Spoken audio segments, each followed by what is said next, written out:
Billionaire freezes when he spots his first love selling Orangeade on the street and learns she's been waiting for him all these years.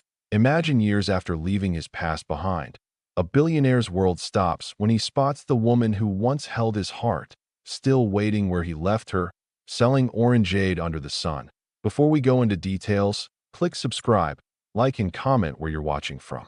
I would be glad to know this story goes as far as Canada, all of the United States of America, Australia, Africa, and even the United Kingdom. So let me know where you're watching from on comments section. I pray may the good God Almighty bless and preserve you all and your family. Amen. Let's begin. The Mercedes S-Class purred to a halt at the intersection of 5th and Morrison, its sleek black exterior catching the afternoon sun like polished obsidian. Marcus Wellington sat in the back seat, his fingers drumming absently against the leather armrest as he reviewed the quarterly reports on his tablet.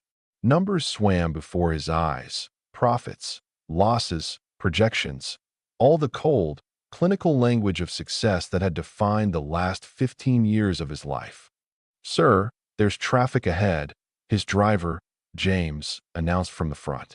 "Might be another 20 minutes before we reach the hotel." Marcus glanced up, ready to issue his usual command to find an alternate route, when something caught his eye. A splash of color in the sea of gray concrete and steel. A small wooden cart on the corner, painted a cheerful yellow despite its obvious age, with hand-painted letters that read "Fresh Squeezed Orange Juice." Behind the cart stood a woman, his breath caught in his throat. His tablet slipped from his fingers, clattering against the car floor. James glanced in the rearview mirror with concern, but Marcus didn't notice. He couldn't notice anything except her. Even after all these years, even with the distance and the tinted windows between them, he knew. He would have known her silhouette in a crowd of thousands, would have recognized the way she tucked her hair behind her ear, the particular tilt of her head as she squeezed oranges with practiced efficiency. "Stop the car," Marcus heard himself say, his voice hoarse. "Sir, stop the car." Now.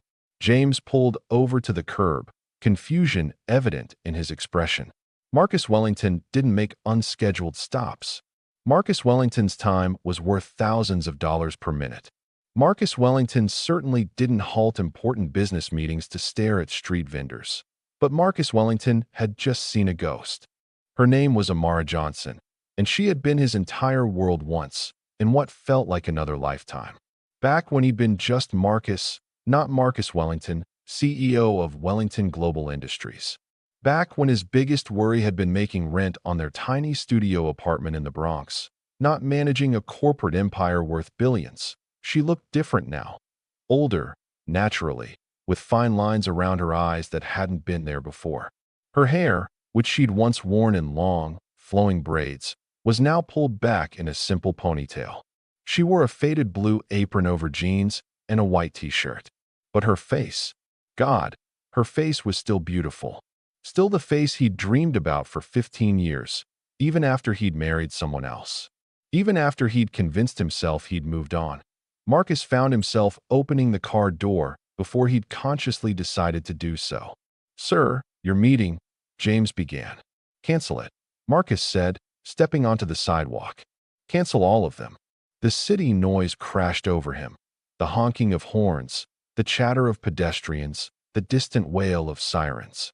He hadn't walked a New York street like this, without security, without a destination, in years. His hand-tailored suit and Italian leather shoes felt absurdly out of place as he approached the modest cart. She didn't see him at first. She was busy serving a customer, a young mother with a toddler on her hip.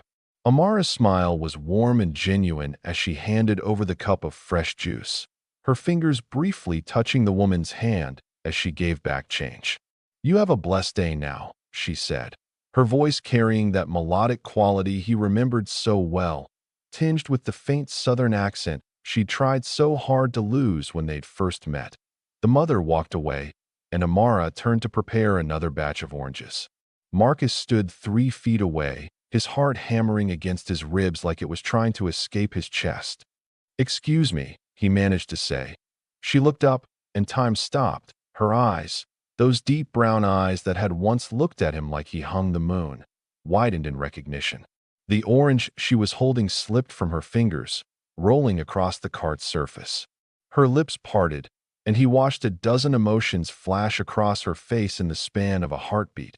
Shock, disbelief, joy, pain, anger, longing. Marcus. His name on her lips was a question, a prayer, an accusation. Hi, Amara. 2 words. Just 2 words, and they felt completely inadequate for the moment. What did you say to the woman you'd loved more than life itself? The woman you'd left behind when ambition came calling? The woman whose goodbye kiss still haunted your dreams 15 years later? She stared at him for a long moment, her hands gripping the edge of the cart so tightly her knuckles went white. He noticed then that she wore no rings on her fingers. No wedding band. No engagement ring. Just bare, hard-working hands that looked rougher than he remembered, marked by years of manual labor. I thought I was seeing things, she finally said, her voice barely above a whisper. Marcus Wellington. In the flesh. I saw your picture in Forbes magazine last month.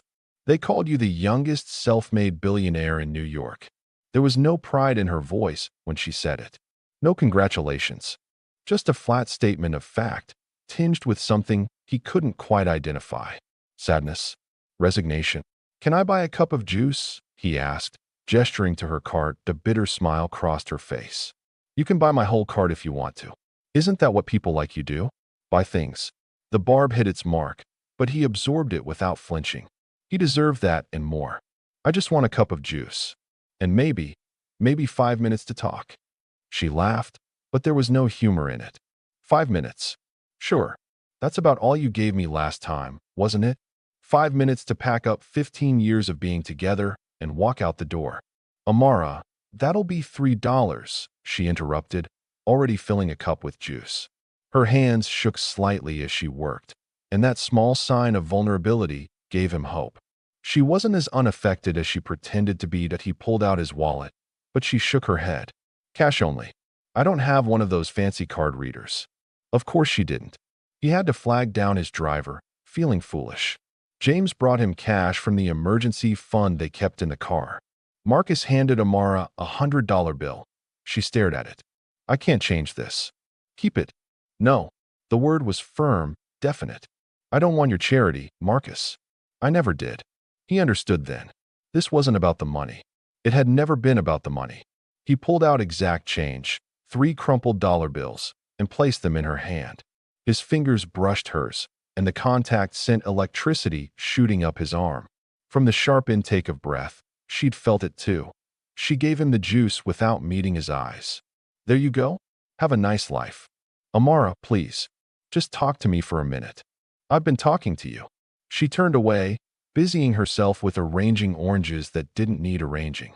You got your juice. That's what you came for, right? You know that's not what I came for. He took a sip of the juice, and the taste transported him back instantly.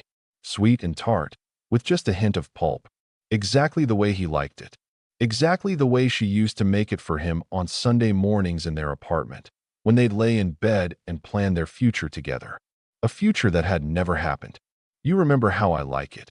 Her shoulders stiffened. It's not that hard to remember. Most people like it the same way. That's not true, and you know it. He moved closer to the cart, lowering his voice.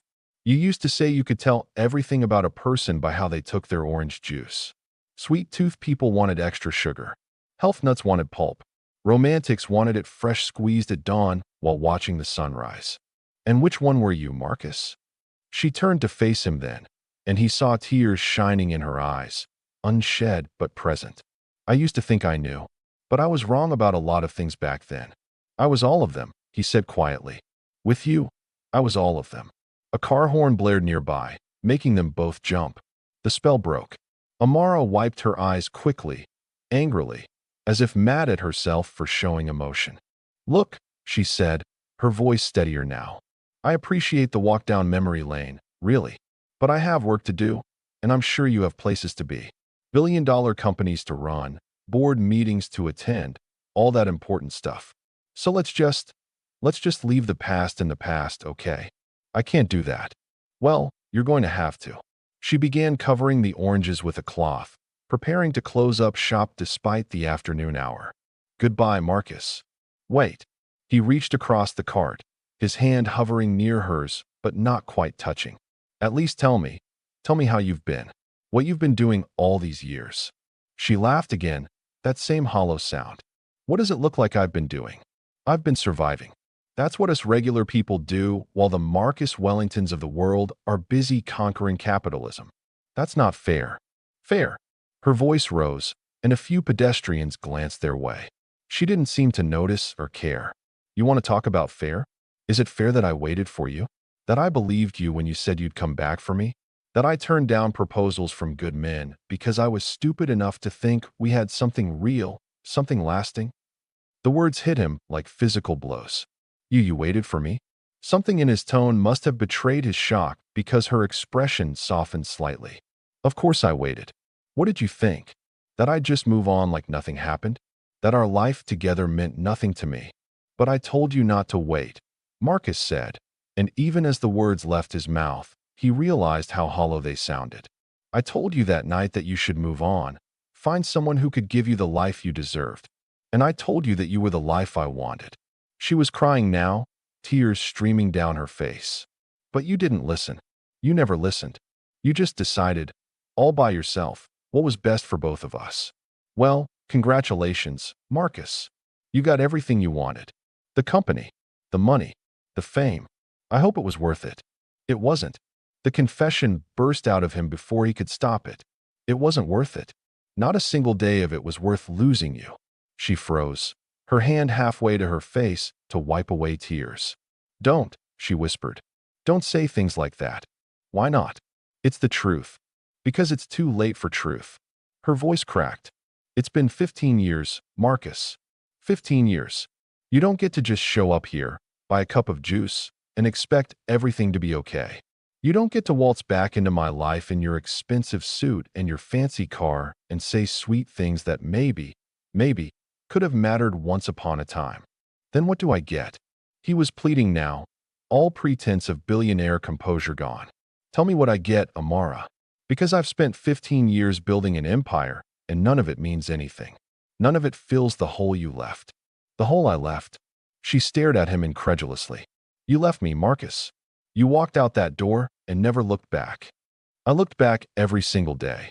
His voice was raw, honest in a way he hadn't allowed himself to be in years. Every single day for 15 years. They stood there, facing each other across the cart, the city moving around them in its endless dance. Two people frozen in a moment that should have happened a decade and a half ago. I have to go, Amara finally said, but she didn't move. Where? Home. To my daughter. The world tilted on its axis. Your daughter? She nodded, and something flickered in her eyes.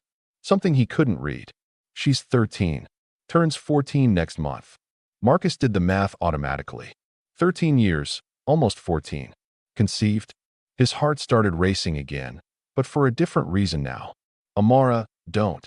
She held up a hand. Whatever you're thinking, just don't. I need to know. You need to go back to your life, and I need to go back to mine. She was closing up the cart now, movements quick and efficient. Thank you for stopping by. It was something to see you again. This can't be it, Marcus said desperately. Please, let me at least give you my number. Or take yours. Something. What? She finally looked at him fully, really looked at him, and what he saw in her eyes broke his heart all over again. What good would that do, Marcus? What possible good could come from dragging all this pain back up? Maybe closure. Maybe answers.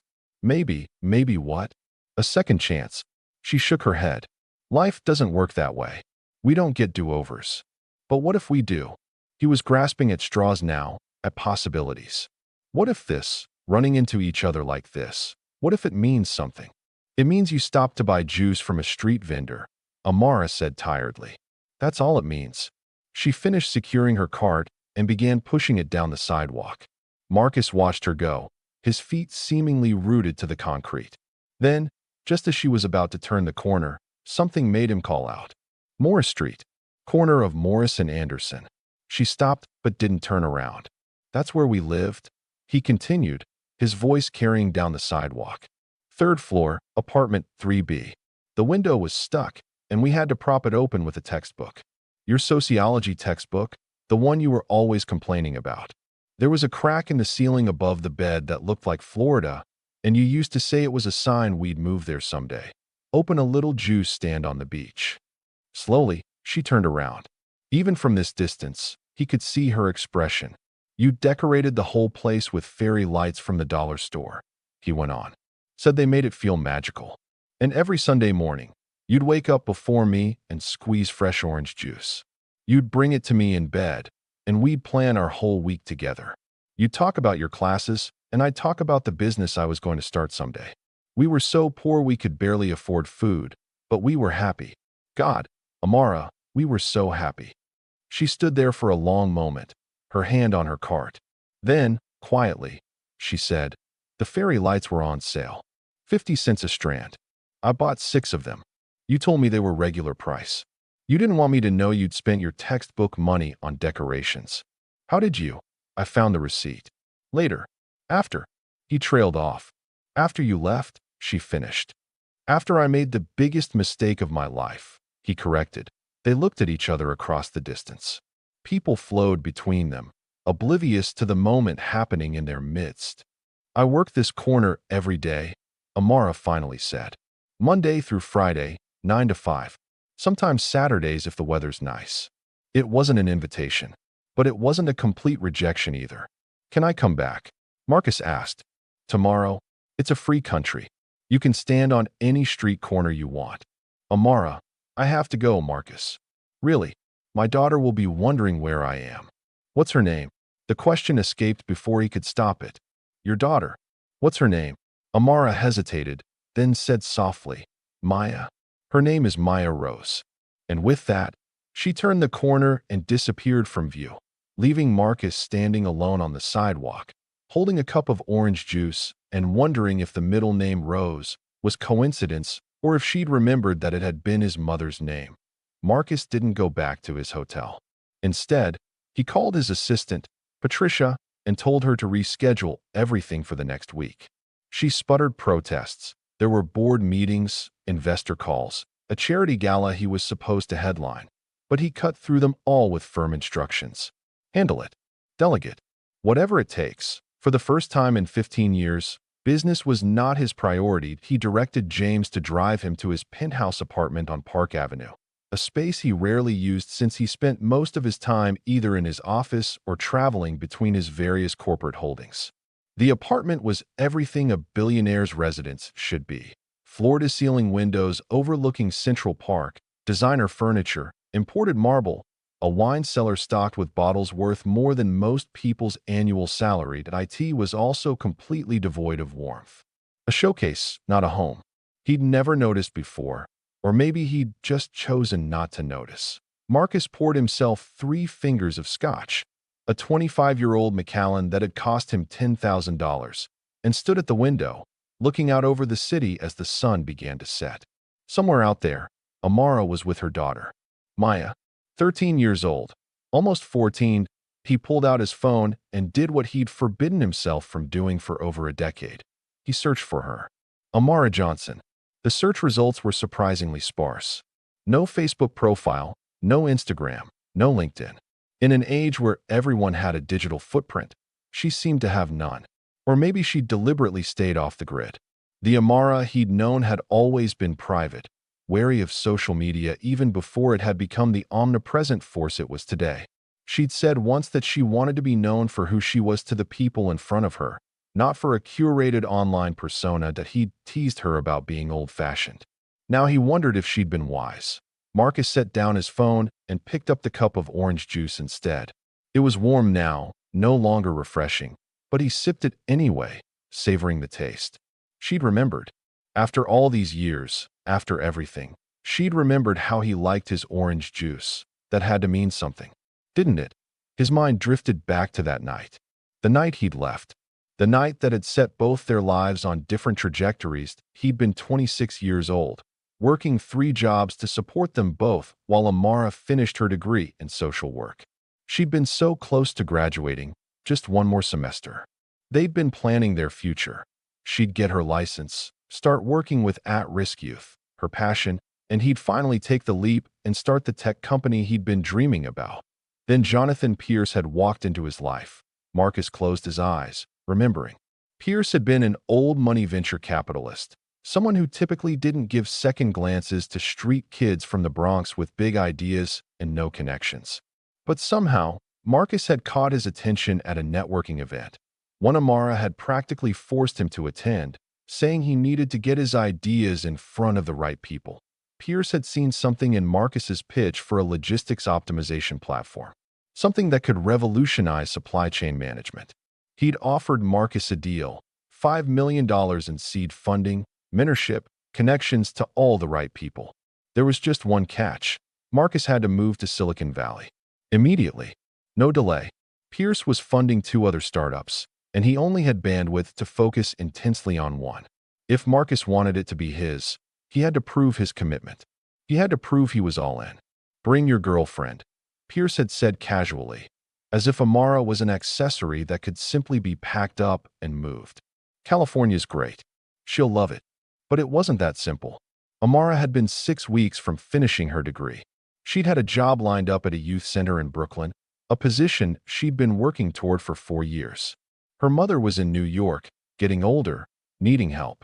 Her entire life was rooted in the city. Marcus had gone home that night, his head spinning with possibilities. $5 million. The chance to build his dream.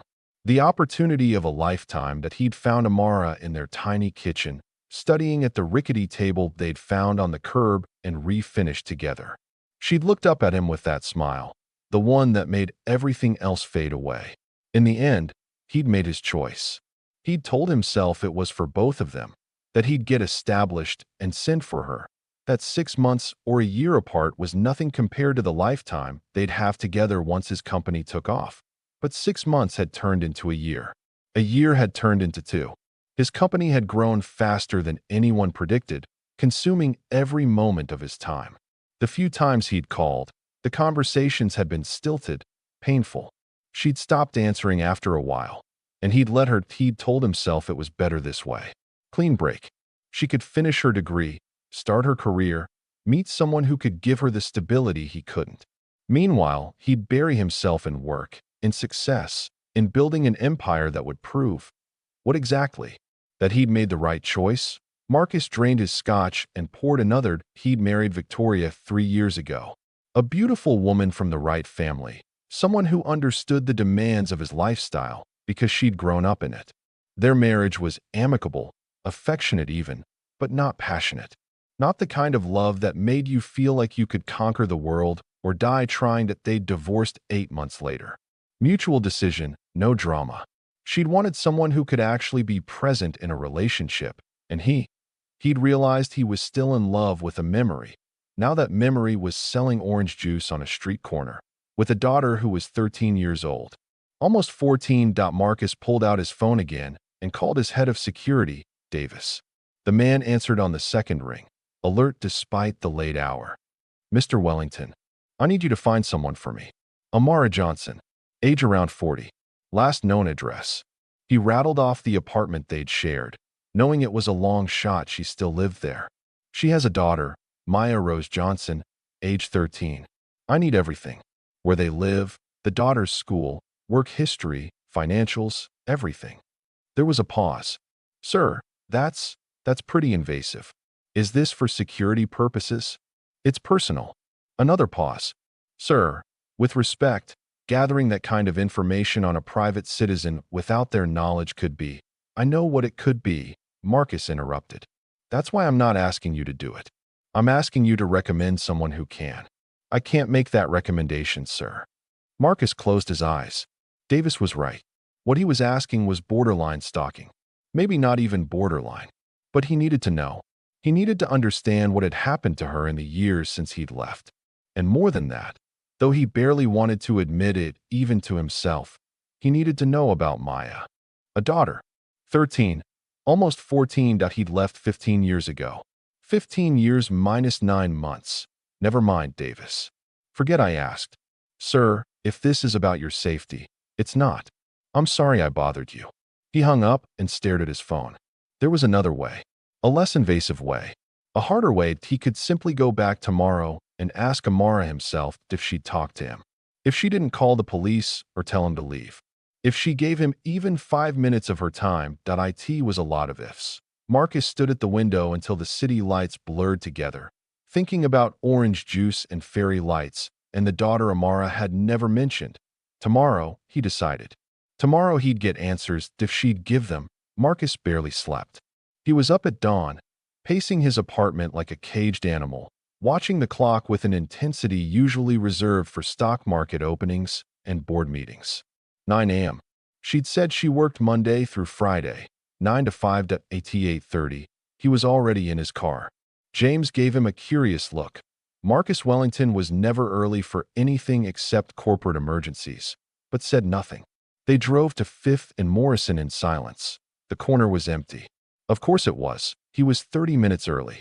Marcus got out anyway, telling James to circle the block. That he stood there in his $3,000 suit, probably looking ridiculous to the morning commuters rushing past. A businessman standing alone on a corner, staring at an empty spot on the sidewalk like it held the secrets of the universe. At UT 857, he saw her. She came from the south, pushing her yellow cart, moving with the practiced efficiency of someone who'd made this trip hundreds of times.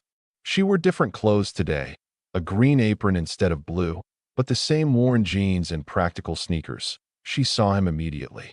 Her steps faltered for just a moment, but then she kept coming, her expression carefully neutral. "You're early," she said, positioning her cart in its usual spot. "I couldn't sleep." Neither could I.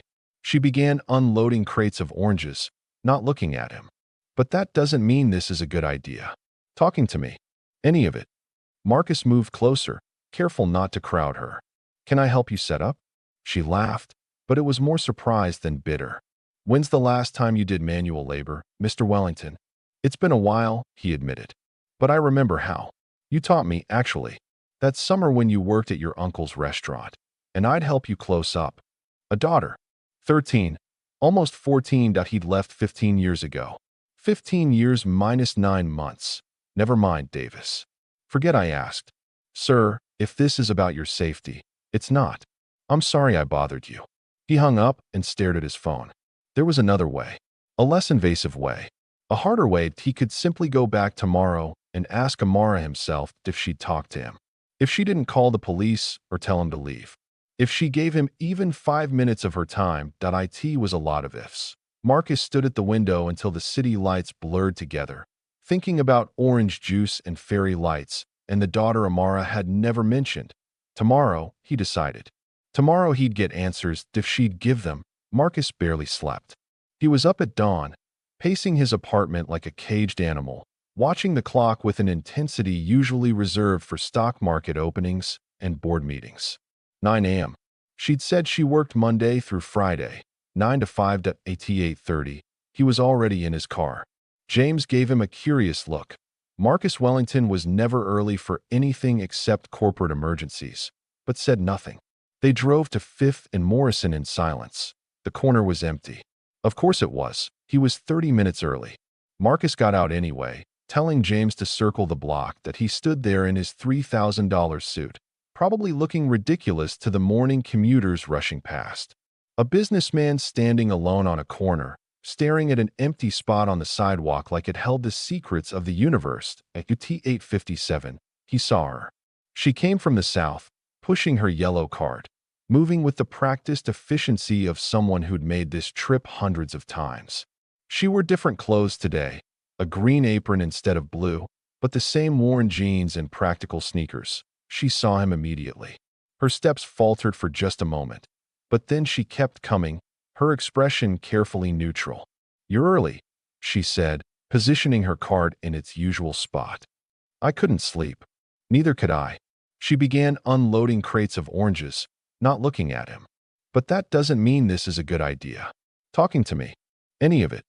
Marcus moved closer, careful not to crowd her. "Can I help you set up?" She laughed, but it was more surprised than bitter. "When's the last time you did manual labor, Mr. Wellington?" "It's been a while," he admitted. "But I remember how. You taught me, actually. That summer when you worked at your uncle's restaurant. And I'd help you close up." her hands stilled on an orange. You remember that? I remember everything, Amara. She resumed working, movements quick and deliberate. Memory is a funny thing.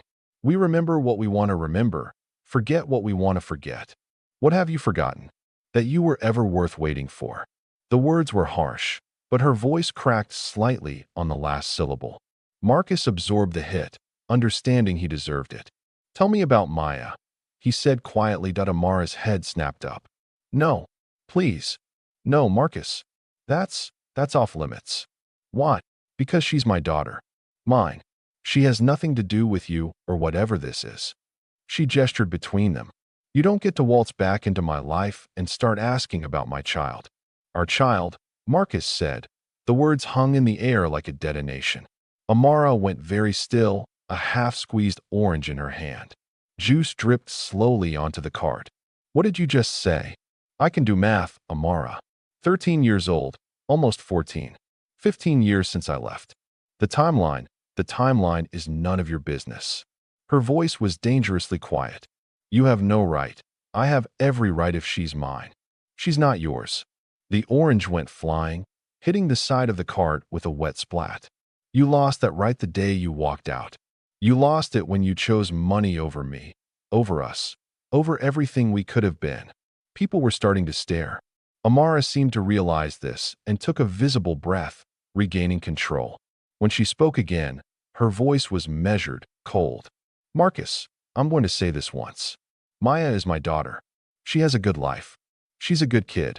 And I will not let you disrupt that life because you've suddenly developed a conscience or curiosity or whatever this is. I deserve to know. You deserve nothing. Each word was precise, cutting. You made your choice 15 years ago. You chose your career, your company, your billions. You don't get to show up now and claim rights to the life I built without you. Marcus felt like he'd been punched. I'm not trying to claim anything. I need to understand. Understand what? If I have a daughter. If I've had a daughter this whole time and didn't know. His voice broke. Please, Amara. Just tell me the truth. She looked at him for a long moment, and he saw tears forming in her eyes again. But she blinked them away, her jaw set. You want the truth? Fine. The truth is that you left. The truth is that I was 26 years old, 6 weeks pregnant, and terrified. The truth is I called you 7 times the day I found out, and you sent every call to voicemail because you were in meetings. Important meetings. Because your company was more important than whatever I might need to talk about. Marcus felt the blood drain from his face. You tried to tell me? I tried to tell you a lot of things. But you were too busy building your empire to listen. She was crying openly now, not bothering to hide it. So yes, Marcus. Yes, Maya is yours. Biologically. But that's all you are to her, biology. You're not her father. You've never been her father. The world tilted. Marcus grabbed the edge of the cart to steady himself. A daughter. He had a daughter. 13 years old, almost 14. A whole person he'd never met, never known existed. Why didn't you tell me? His voice was barely audible. I tried. But after the 7th ignored call, I got the message. You'd moved on. You had your new life in California, your company, your future. What was I supposed to do? Show up at your doorstep pregnant and demand you give up everything? Yes. The word burst out of him. Yes, that's exactly what you should have done. And then what? You resent me forever for ruining your big break. Maya grows up with a father who wishes she'd never been born? No. I wasn't going to do that to my child. Our child. My child. She corrected firmly. I'm the one who went through the pregnancy alone. I'm the one who gave birth with just my mother holding my hand because the father was too busy in California to even answer his phone. I'm the one who's woken up at 3 a.m. for 13 years with nightmares and fevers and school projects. I'm the one who's worked multiple jobs to keep a roof over her head. Me, Marcus. Just me. So don't you dare claim her now. Marcus was crying too now, tears he hadn't shed in years flowing freely. I didn't know. God, Amara, if I'd known, what? What would you have done? Come running back? Married me? Played house while dreaming of the billions you gave up? She shook her head. That's not the life I wanted for my daughter. For our. She caught herself, but it was too late. For Maya. That's not the life I wanted for Maya. They stood there, both crying, years of hurt and anger and love and regret pouring out between them. Around them, the city continued its morning rush, oblivious to the small tragedy playing out on a corner. "Let me meet her," Marcus finally said. "Please, let me at least meet her." "No, Amara, she doesn't know about you. She thinks her father was." Part 2 coming soon. Please like and subscribe.